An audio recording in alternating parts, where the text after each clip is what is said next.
안녕하십니까. 레드앤브릿지 대표 임동균입니다. 오늘은 투자에서 돈 벌기 정말 어려운 이유에 대한 주제로 영상을 시작해 보도록 하겠습니다. 당신은 생존을 위한 준비가 되어 있습니까? 저희 레드앤브릿지에서 준비한 어드밴스드 투자 칼럼 7번째 영상입니다.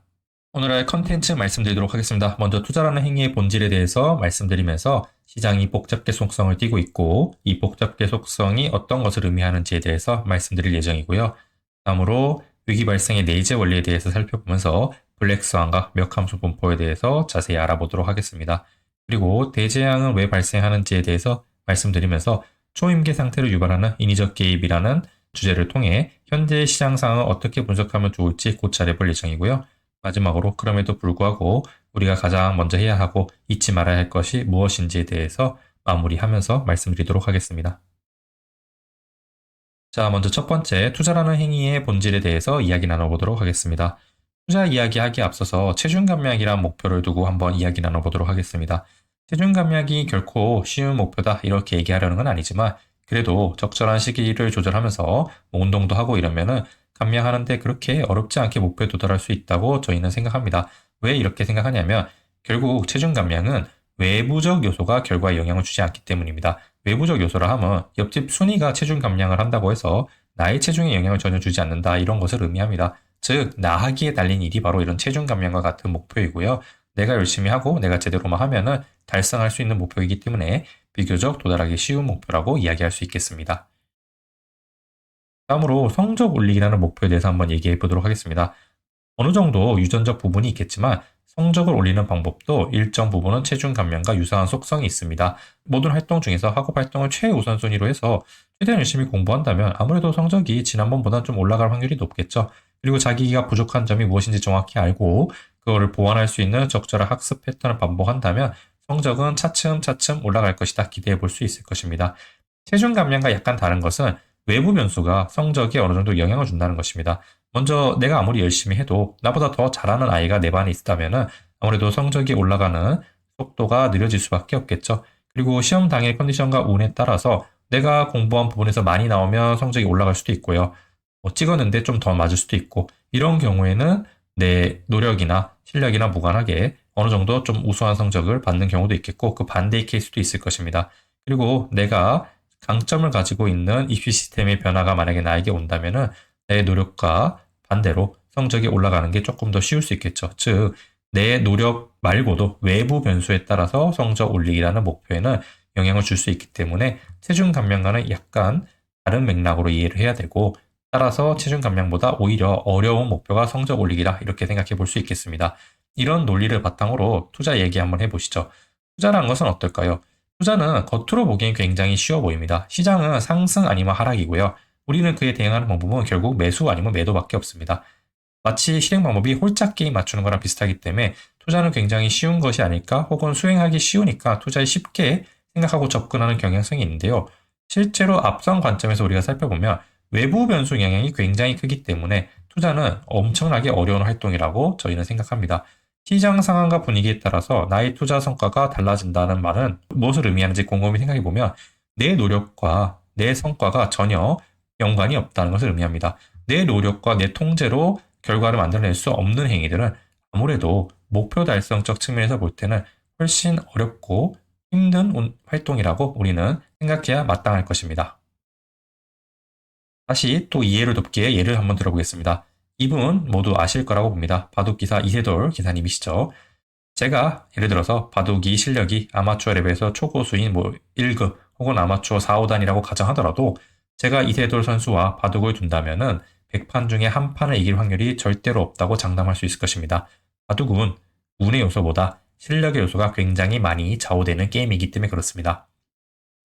반대로 제 골프 실력이 싱글 정도라고 가정을 해보죠. 싱글 정도라고 가정을 해봤을 때 아무리 세계 최고의 골프 선수인 타이거 우즈와 붙는다고 가정하면 딱 한 월, 예를 들어서 뭐 스크린 게임이라도 좋습니다. 우리가 골프를 칠 때 100판 중에 한두 판 정도는 비기거나 우연히 제가 타이거 우즈를 이기는 경우도 생길 수 있겠죠. 싱글 정도면은 한 월 정도는 타이거 우즈를 앞서는 성과를 얻을 수 있다 이렇게 볼 수 있습니다. 이런 골프 경기 같은 경우에는 실력도 중요하지만 운의 영향이 어느 정도 있구나 이렇게 판단해 볼 수 있는 활동이라 볼 수 있겠죠. 다음으로 전 세계에서 가장 유명하고 훌륭하신 워렌 버핏과 이제 주식 투자를 내기를 한다, 대결을 한다고 우리 가정 한번 해보죠.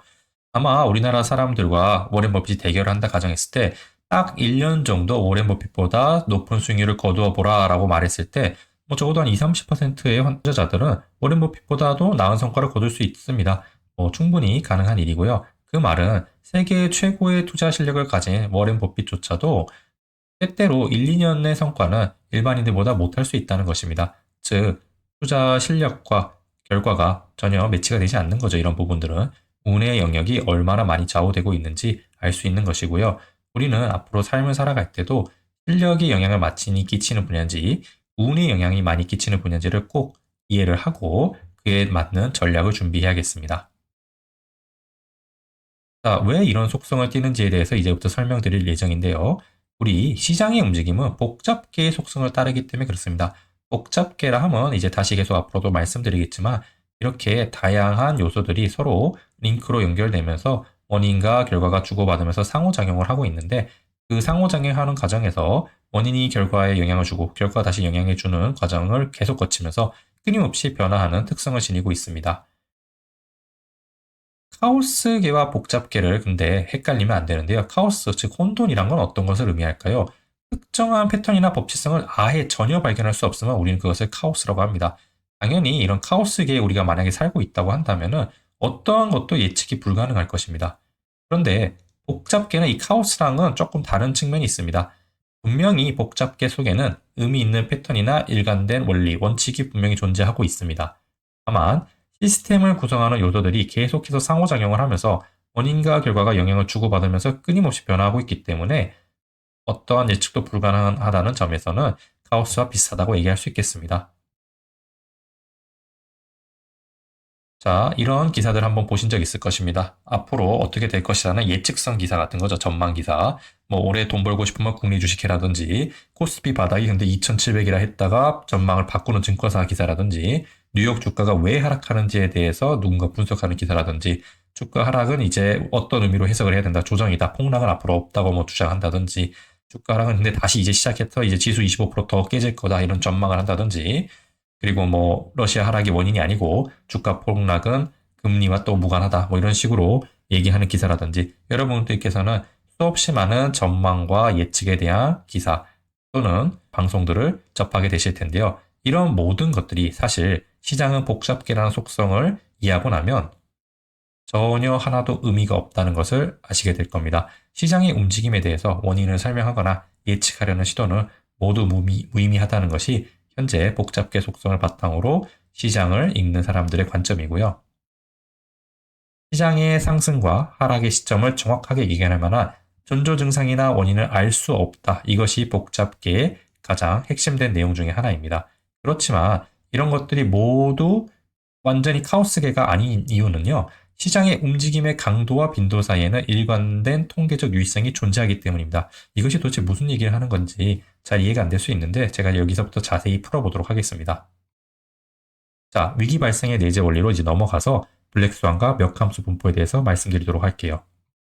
먼저 논리를 본격적으로 진행하기에 앞서서 우리가 궁금해하고 예측하고 싶어하는 시장 수익률이 어떤 식으로 분포하고 움직이고 있는지에 대해서 살펴볼 필요가 있는데요. 시장 수익률은 왜 정규 분포를 따르지 않는가? 이것을 주제로 일단 이야기를 시작해 보도록 하겠습니다. 여기 키가 있고 시장 수익률을 비교할 때 키는 여러분들이 알고 있는 다른 사람의 어떤 신장 그것을 이야기하는 거죠. 그런데 키는 특이한 것이 다른 사람의 키가 또 뭐 다른 사람에게 키에 전혀 영향을 주지 않는다는 것입니다. 즉, 제 키가 크다고 해서 옆에 친구의 키도 같이 커진다거나 혹은 작아진다거나 하는 일은 발생하지 않죠. 각각의 사람마다 가지고 있는 키는 독립적 관계로서 서로에게 영향을 주지 않습니다. 이러한 속성을 지닌 것들은 대부분 정규 분포로 분포가 되어 있음을 우리는 알 수 있는데요. 그런데 문제는 아까 시장은 복잡계 속성을 띈다고 말씀드렸죠. 그 복잡계 속성들의 특징은 서로 상호작용을 하고 있기 때문에 영향을 주고 있다는 것입니다. 개별 사건들이 서로 영향을 주고받으면서 계속 영향력이 크기가 커지기도 하고 작아지기도 하기 때문에 전혀 독립적 관계라고 볼 수 없을 것입니다. 예를 들어서 시장이 앞으로 오를 것이라고 누군가 예측을 하고 행동을 한다면 그 행동으로 인해서 시장이 당연히 상승하겠죠. 시장 가격이 상승하면 그것이 다시 시장은 더 오를 것이라는 것에 피드백을 주면서 더 큰 상승을 유발하기도 합니다. 이런 식으로 서로 상호작용하고 있는 관계에 있어서는 정규 분포 곡선을 따르지 않고 오히려 뒤에서 살펴보겠지만은 역함수 분포를 따르는 경우가 많다는 것을 우리는 알게 됩니다. 지금은 좀 어렵지만 조금 더 진행해보면 이해되실 겁니다. 쭉 한번 가보세요. 자, 정규 분포 곡선이 아예 모르는 분들을 위해서 제가 그림을 하나 가져왔는데 이런 그림 학창시절에 한번 본 적 있을 것입니다. 평균을 중점으로 양 가쪽에는 분포가 적은 것이 바로 정규 분포 곡선입니다. 평균에 사람이 가장 키가 많이 몰려 있지 않습니까? 예를 들어서 뭐 사람으로 치면은 150 전후에서 170이나 180 전후에서 가장 많은 사람들이 분포해 있을 것이고요. 2m 넘는 사람이나 뭐 130도 안 되는 사람이나 이런 사람들은 굉장히 드물 것입니다. 이렇게 종 모양의 곡선을 바로 정규 분포 곡선이라 하는데요. 양쪽 끝에 부분을 여기서 꼬리라고 합니다. 이 꼬리 부분을 한번 집중해서 보세요. 시장 수익률이 정규 분포 곡선을 띄지 않는다라 하면 이제 이런 그림을 나타낸다고 하는데요. 이 파란색 곡선이 바로 시장의 분포 곡선이다라고 저희가 예시를 한번 드리는 그림입니다. 실제 금융시장의 수익률 데이터는 정규 분포 곡선보다 가운데 첨도는 매우 높고 꼬리 부분은 두꺼운 특징을 지니고 있는데요. 이것을 우리가 흔히 패테일이라고 합니다. 패테일이 있다는 말은 어떤 의미일까요? 여러분들은 이 점을 앞으로도 계속 주구장창 중요하게 오늘 영상에서 강조하게 될 텐데요. 한마디로 먼저 핵심을 요약하자면은 양 가쪽의 극단적인 사건이 세상에서는 우리가 예측하는 정규 분포 대비 훨씬 더 많이 일어남을 의미합니다. 예시를 한번 보죠. 이 차트는 이제 그림 보시면 알겠지만 블룸버그에서 조사한 글로벌 에그리거트 인덱스입니다. 전 세계 주요 24개국 국채 및 투자 등급 회사채를 모두 총망라한 채권 종합지수고요. 채권 시장 같이 굉장히 스마트하고 효율적인 시장에서조차 패테일이 존재한다는 것을 우리는 알 수 있습니다. 패테일은 다시 한번 예를 돕게해서 설명드리면 이 노멀 디스트리뷰션은 이제 정규 분포 곡선입니다. 실제 우리가 예측하는 정규 분포 곡선 대비해서 훨씬 더 많은 극단값이 실제 시장에선 존재하고 있다. 이 그래프는 그것을 보여주고 있는 것이고요. 채권 시장뿐만 아니라 당연히 더 변동성이 심한 주식시장에서는 말할 것이 없습니다. S&P 500의 일간 수익률을 바탕으로 우리가 또 분석을 해보면 이 주황색 선이 우리가 예측하는 데일리 그 노멀 커브입니다. 노멀 커브는 여기서 당연히 정규 분포 곡선을 의미합니다. 노멀 디스트리뷰션 설명 써 있죠. 근데 이 노멀 디스트리뷰션보다 이 실제 수익률의 값을 한번 자세히 보면 이 양극단으로 갈수록 어마어마하게 높은 확률을 보이고 있다는 것을 우리는 확인하게 됩니다. 이것을 우리는 역시 두꺼운 꼬리 패테일이라고 하고요. 가운데 첨도는 평균보다 훨씬 많이 치솟아 있음을 확인할 수 있습니다. 이것이 시장 움직임의 전형적인 모습이고 복잡계 속성을 띠는 것들의 전형적인 모습이라는 것을 여러분들은 꼭 이해하고 계셔야겠습니다. 그러면 시장은 결국 예측보다 굉장히 극단적이라는 것이 오늘 제가 얘기하고 싶은 주제의 핵심 중에 하나인데요. 이를테면 1987년 블랙 먼데이라는 사건을 알고 계시는 분들이 많을 겁니다. 하루 만에 엄청나게 큰 낙폭으로 시장이 손실을 본 날이 있는데요. 딱 하루 만에 일어난 일의 정규 분포 예측대로라면 7,000년에 한 번 정도 일어날 만한 사건입니다. 그러나 실제로는 뭐 주식시장이 100년 남짓도 안 돼 있는데 7,000년에 한 번 일어날 만한 사건이 일어나고 있다는 것이 놀라울 따름이죠. 즉 정규 분포대로 시장을 움직이지 않는다에 대한 첫 번째 반증 사례겠죠.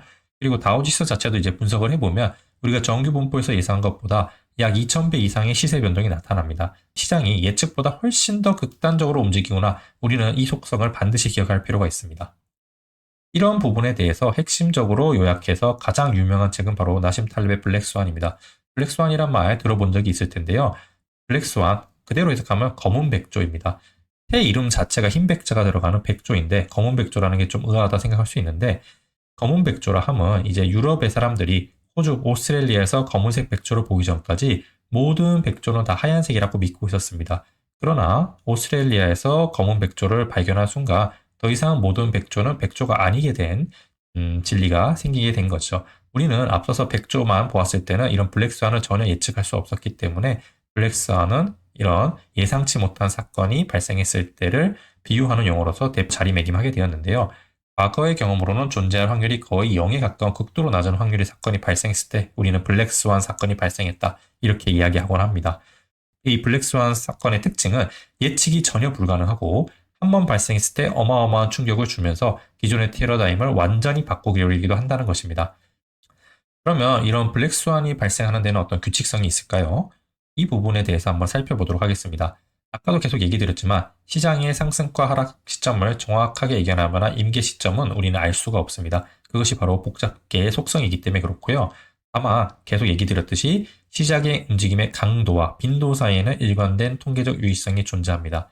다음 그래프를 한번 보시죠. 이것은 저희가 정리한 S&P 500의 일간 수익률을 양의 수익률과 음의 수익률을 나눠서 히스토그램을 그리고 추세선을 같이 넣은 그래프입니다. 즉, 예를 들어서 어떤 날짜의 수익률이 뭐 0.2%다. 그 다음 날은 뭐 3.2%다. 이런 어떤 하나하나의 데이터가 있지 않겠습니까? 그 개수를 세서 0에서 1% 구간은 몇 번 발생했고 1에서 2% 구간은 뭐 2천 몇 번 발생했고 하는 식의 내용입니다. 대략 100여 년간의 데이터를 쭉 모은 건데요. 이 그래프의 모습을 보면은 이 추세선의 식을 한번 자세히 먼저 보세요. 17,460점 얼마 얼마에서 X, 그 다음에 마이너스 3.54 8일승이라는 것을 일단 보실 수 있고요.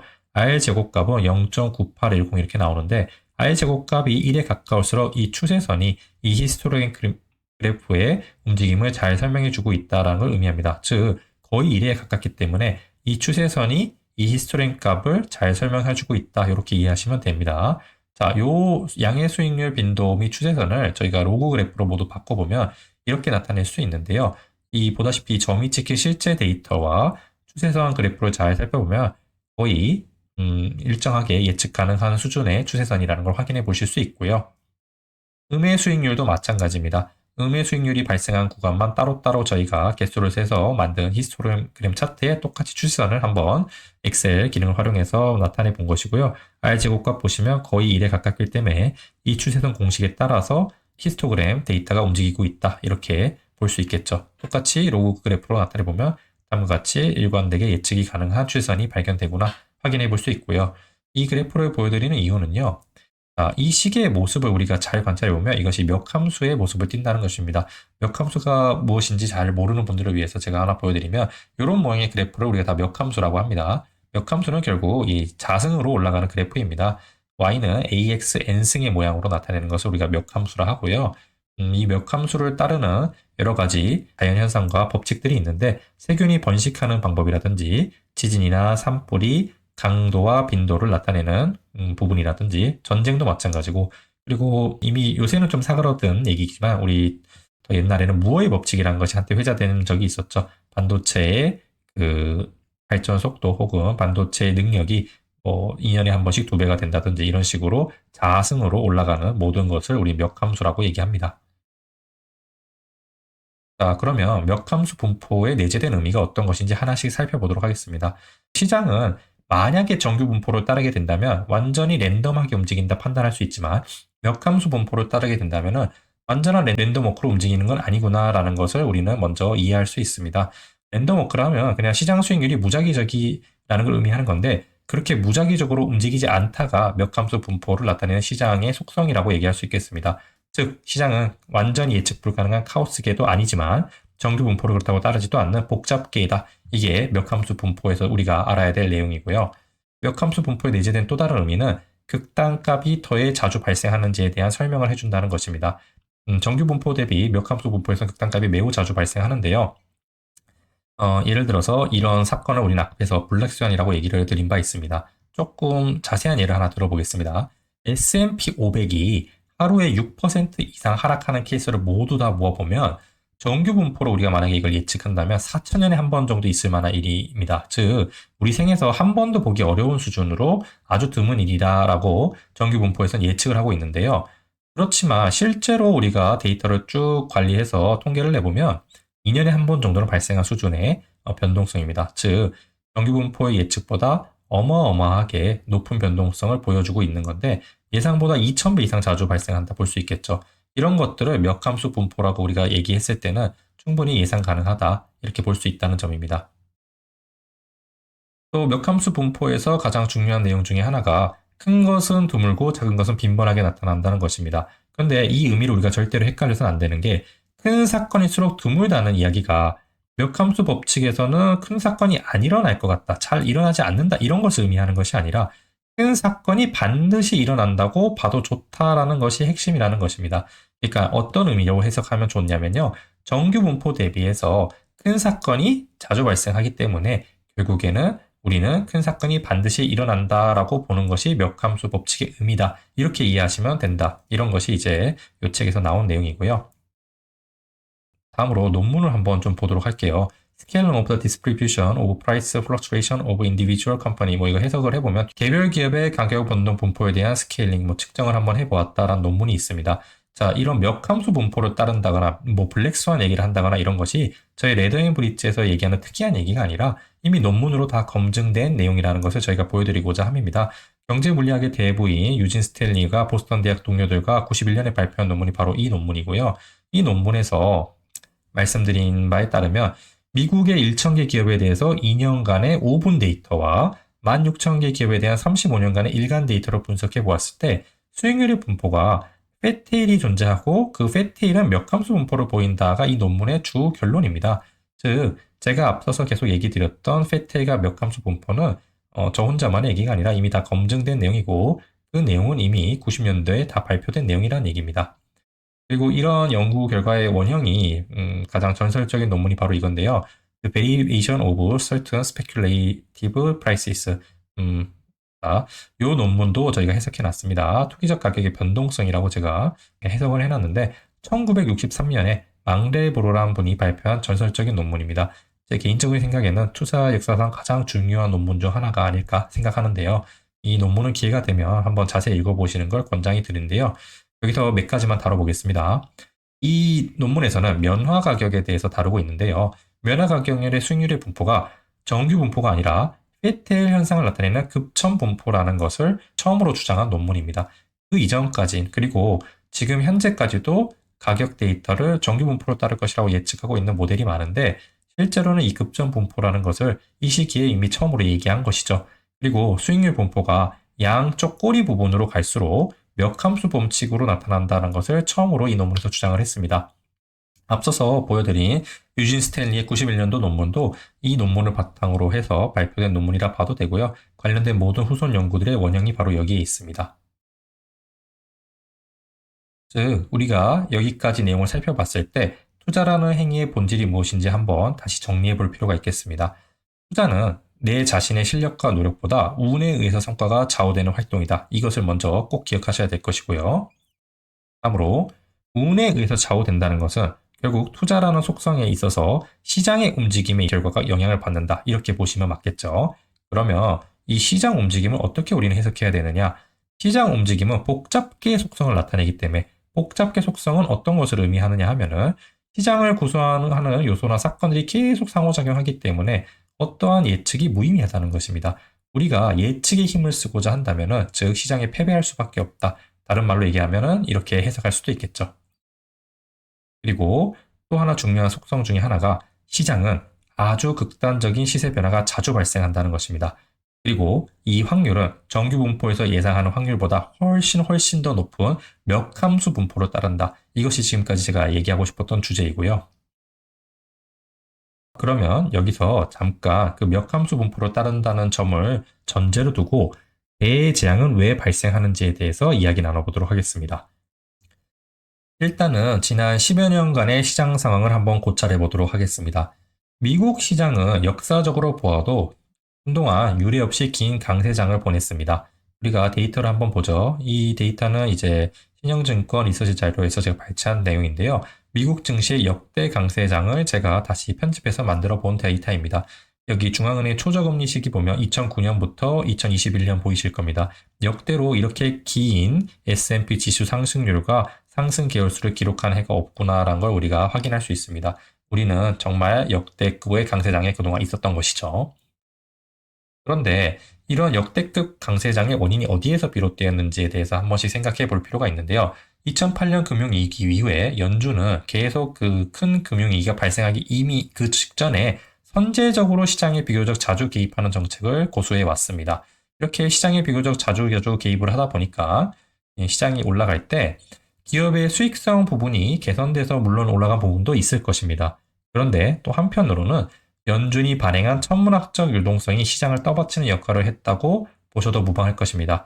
즉, 이 유동성 부분을 어마어마하게 풀면서 시장의 위기는 계속해서 미뤄져 왔던 것이죠. 그런데 연준이 이렇게 시장의 유동성을 공급하면서 위기를 관리하는 것이 과연 진짜로 연준의 역할이고 성과이고 이것이 우리에게 긍정적인지에 대해서는 다음의 사례를 통해서 한번 생각해 볼 필요가 있겠습니다. 자, 조금 뜬금없이 느껴지겠지만 우발각 패턴이란 책에 대해서 먼저 얘기해 보겠습니다. 마크 뷰캐넌이란 분이 쓴 책이고요. 물리학자십니다. 이 책 한번 읽어보시는 걸 권장드리는데요. 마크 뷰캐넌에 따르면은 위기가 발생하는 임계 상태에 인위적으로 개입을 하면 도리어 초임계 상태를 유발해서 종래에는 더 큰 위기를 불러온다. 이렇게 이야기하고 있습니다. 이것이 무슨 내용인지 잘 이해가 안 될 수 있는데 이해 예시를 한번 보면서 이해를 해보도록 하겠습니다. 이곳은 미국의 옐로스톤 국립공원입니다. 한 번쯤 들어본 적 있는 분도 계시겠죠. 굉장히 큰 미국의 국립공원인데요. 이 미국의 옐로스톤에는 원래도 건조한 날씨나 낙뢰로 인해서 자연적인 산불이 종종 발생하곤 했습니다. 그러니까 가만히 있어도 불 날 때가 조금씩은 있었다 이 말이죠. 그런데 1886년에 15,000에이커를 띄운 대형 산불이 발생한 적이 있습니다. 이 15,000에이커가 어느 정도로 큰 산불인지 감이 없는 분들을 위해서 제가 밑에 수식을 이렇게 번역을 해놨는데 6,070만 미터 제곱을 튀었다는 것입니다. 어마어마하죠. 6,070헥타르면 정말 엄청나게 큰 범위긴 합니다. 이렇게 큰 대형 산불이 발생하고 나서 미국 산림청에서는 그러면 이제 우리 정책을 바꿔서 자연적인 산불이든 인공적인 산불이든 모든 산불을 다 조기 진압해야 하는 원천 봉쇄 정책을 시행하자 이렇게 결론을 내립니다. 즉 그때부터 미국 산림청은 엄청나게 열심히 산불을 다 조기 진압을 했고요. 그 결과 원래 사라졌어야 할 산림들이 더 풍성해지는 효과가 나타났습니다. 아주 긍정적인 효과라고 그때 당시에는 생각을 했겠죠. 그런데 놀랍게 1988년에 이 숫자를 한번 보시죠. 150만 에이커를 태우는 재앙적인 초대형 산불이 이번에 발생을 했습니다.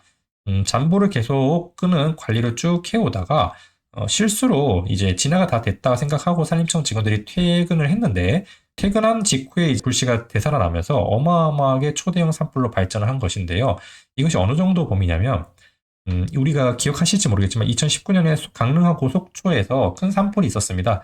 그때 어마어마한 산불이다, 뭐 국가 재난 사태다 이런 식으로 뭐 얘기도 나오고 뉴스에도 많이 나왔었는데 그때 태운 면적이 그냥 4,340에이커 정도밖에 안 됩니다. 즉 150만 에이커는 정말로 엄청난 크기구나라는 걸 우리는 한번 여기서 느낄 수 있을 것입니다.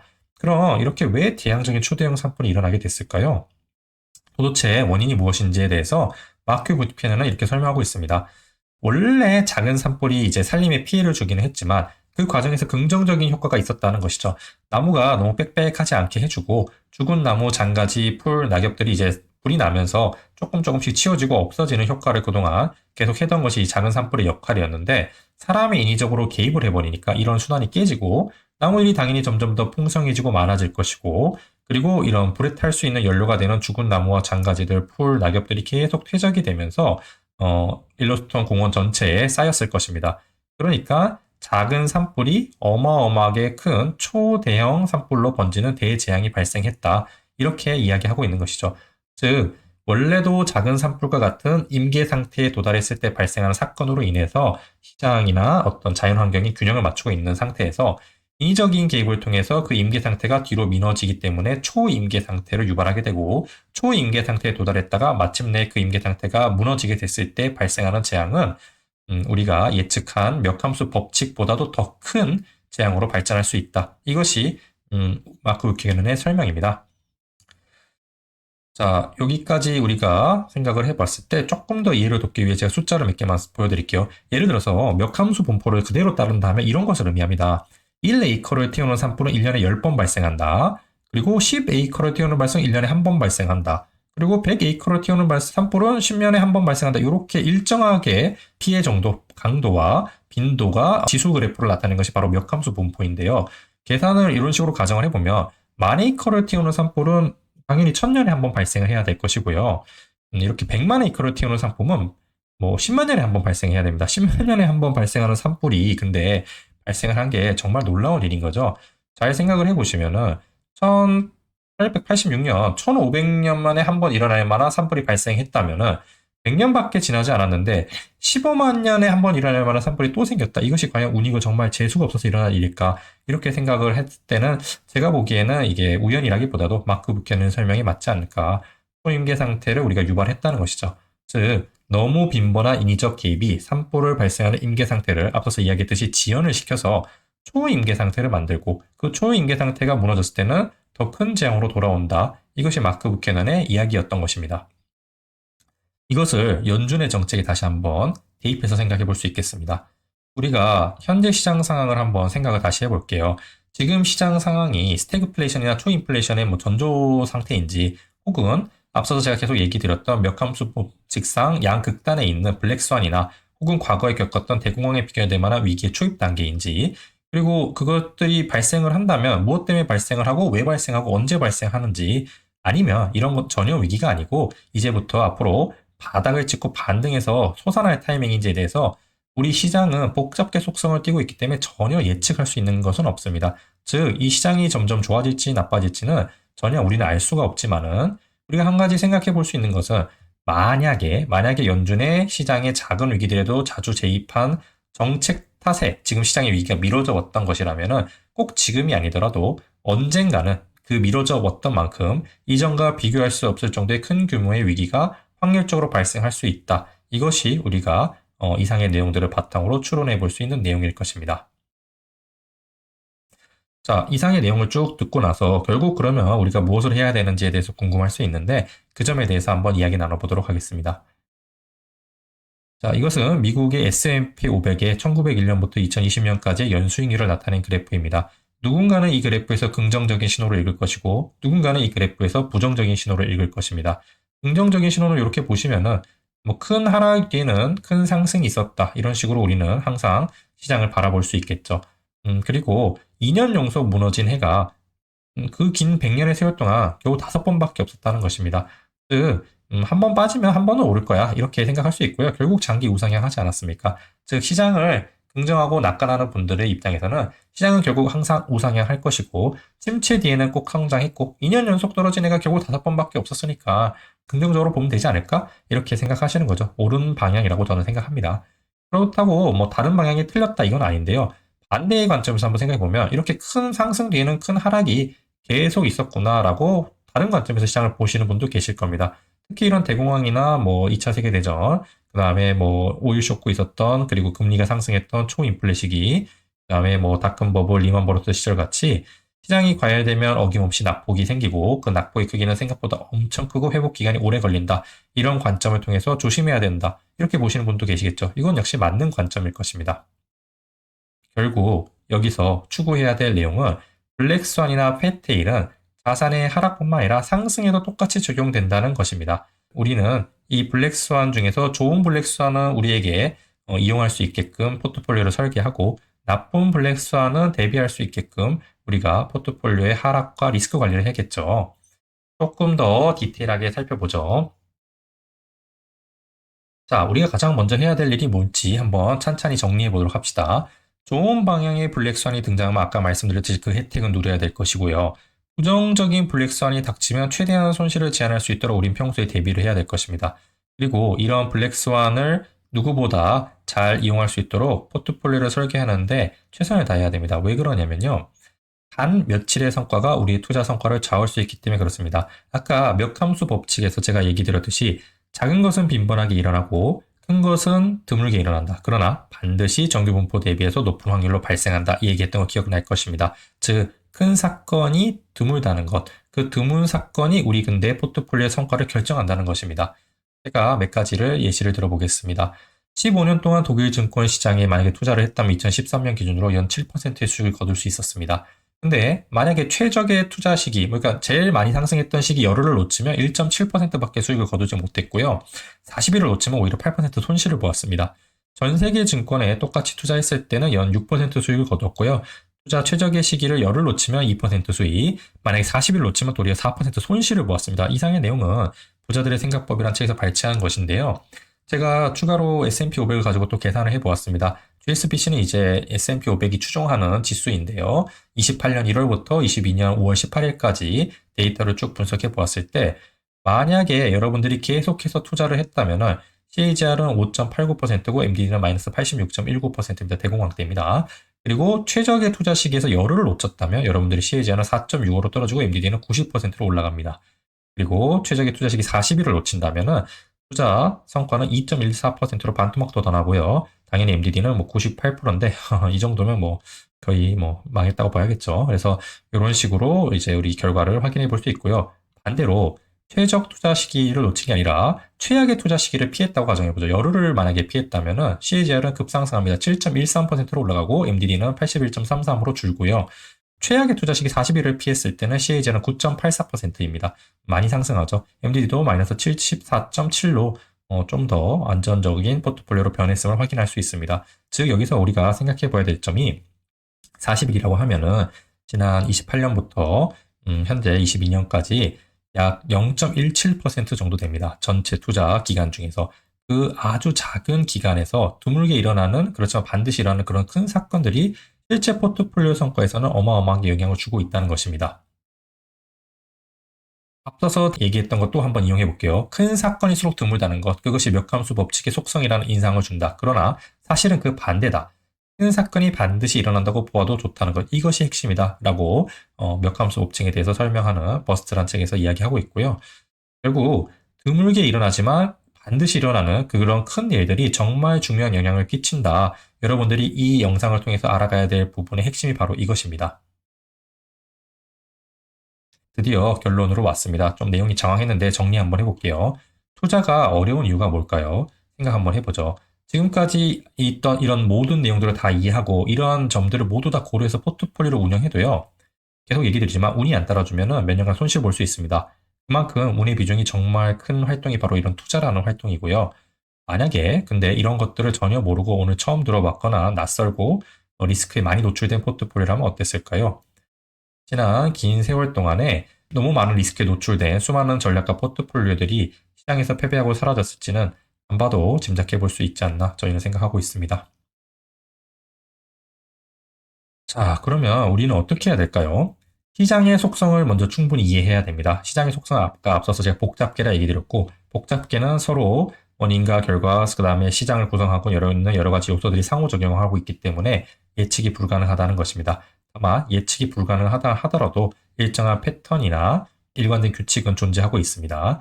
그리고 그런 시장의 속성은 이런 복잡계를 나타내고 있으면서 우리가 예측하는 정규 분포 대비해서 훨씬 더 자주 블랙스완이 등장한다는 점을 반드시 알고 계셔야 됩니다. 그 무엇보다 블랙스완에 대한 대비가 필요하고요. 안 좋은 블랙스완이라면 리스크 관리를 당연히 좀 중점적으로 해야겠죠.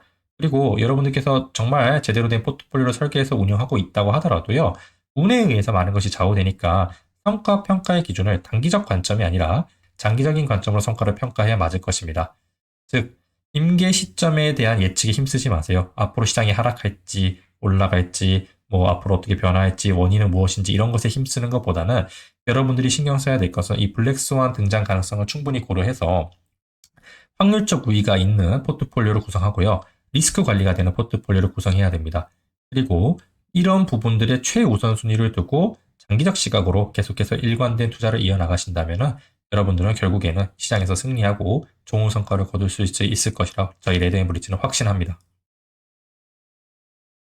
자, 이상의 긴 내용을 들어주셔서 정말 감사드립니다. 끝까지 시청해주셔서 대단히 감사하고요. 저희 레드앤브리지의 앞으로의 성과와 투자 철학이 궁금하시다면 구독, 좋아요, 알림 설정 부탁드립니다. 모두를 위한 부의 사다리 레드앤브리지였습니다. 감사합니다.